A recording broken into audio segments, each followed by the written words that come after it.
Bonjour JT Pop. Cette semaine, vous pourrez voir ou revoir 3 films signés Bertrand Blier. Alors, ça fait suite à une rétrospective et je crois que j'avais déjà parlé de films du même auteur au mois de janvier. Et là, il en sort 3. Ils appellent ça tran- euh, cycle transgressif. En fait, c'est un peu con, mais bon. Donc les 3 films sont Buff et Froid, c'est le titre d'aujourd'hui. Mon homme, que j'essaierai de faire demain, et Notre Histoire. Et Notre Histoire, je ne le ferai pas, car je l'ai vu il y a très longtemps, je ne l'ai pas revu, et j'ai absolument rien à dire dessus, puisque je l'ai pas vu, puisque je m'en souviens plus. Voilà. Alors que Mon homme, ça va être compliqué aussi, mais j'ai quelques petites infos. Voilà.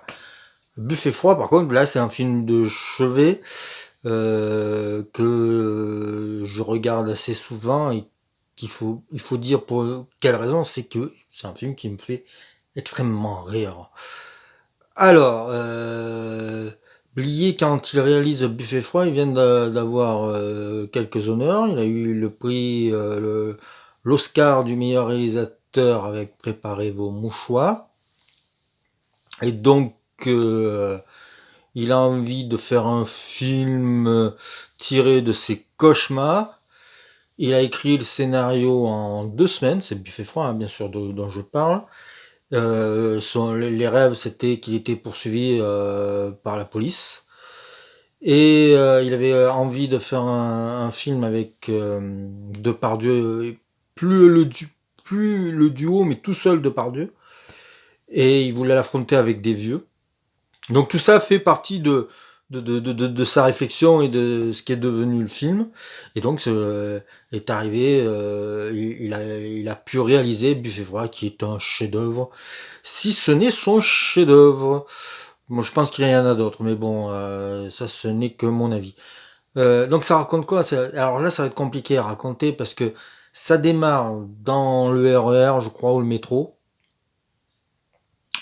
Alphonse Tram, joué par Gérard Depardieu, discute avec un kidam, un comptable, interprété par Michel Serrault, qui n'est pas du tout crédité au générique.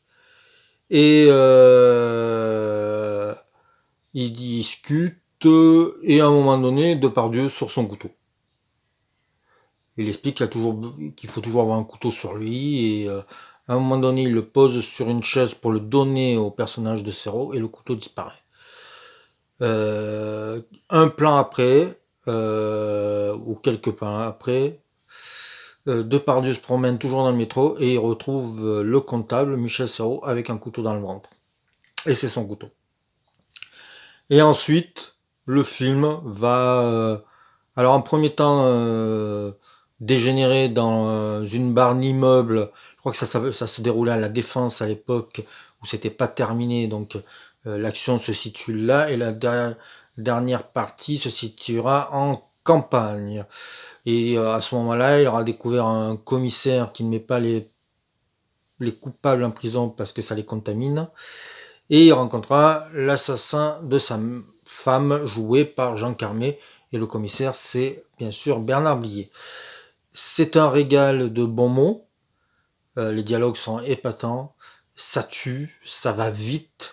Alors quand je dis ça tue, c'est que c'est un film sur la mort, hein, disons tout de suite. Et j'ai l'impression que pour conjurer le sort, Blier, ça l'amuse beaucoup. Et même, il y a un personnage qui représente la mort à la fin, joué par Carole Bouquet. Ensuite, euh, c'est du surréalisme. On est dans l'absurde. Euh, j'ai lu on le comparait à Buñuel. Oui, c'est pas faux. Il y a, même si ça ira plus loin, à mon avis, avec Marcel la vie, on le compare à Buñuel et surtout à Ionesco. Moi, je vais donner un avis. Je dis pas que j'ai raison, je dis pas que, mais euh, souvent je m'amuse à faire des doubles programmes. Si vous faites un double programme Les Espions d'Henri Georges Clouzot et Buffet froid ensuite de Blier, vous y verrez beaucoup de similitudes aussi. C'est des films qui parlent de la mort, c'est des films qui est extrêmement logique dans son illogique. je sais pas si ça se dit, mais en tout cas, c'est logique, parce que on sait où le film se délie, coule, on sait vers quoi ça va, mais en tout cas, toutes les situations sont tellement folles qu'on peut dire que c'est logique. Donc voilà, c'est logique dans son côté illogique. Il y a un rapport à l'espace qui est jamais réaliste. La lumière est fabuleuse. Et donc on est dans un univers qui pourrait être proche du fantastique. Le Buffet froid pourrait être un film presque fantastique, onirique en tout cas. En tout cas, il faut voir ce film parce que rien que pour les acteurs, Depardieu, Bouquet, Benguigui, parce que je donne aussi les noms des seconds rôles. Il n'y a pas un petit rôle. Hein. Il y a Jean Rougerie qui est formidable. Il y a Geneviève Page qui est formidable. Il y a, bon, j'ai dit Bernard Blier, Jean Carmé. En fait, tous les acteurs sont formidables, comme j'ai tendance à le dire. Et vraiment, il y a quelque chose de l'art, de l'absurde jusqu'au boutisme. C'est vraiment un film à voir et à revoir. Moi, je dis, c'est un film de chevet.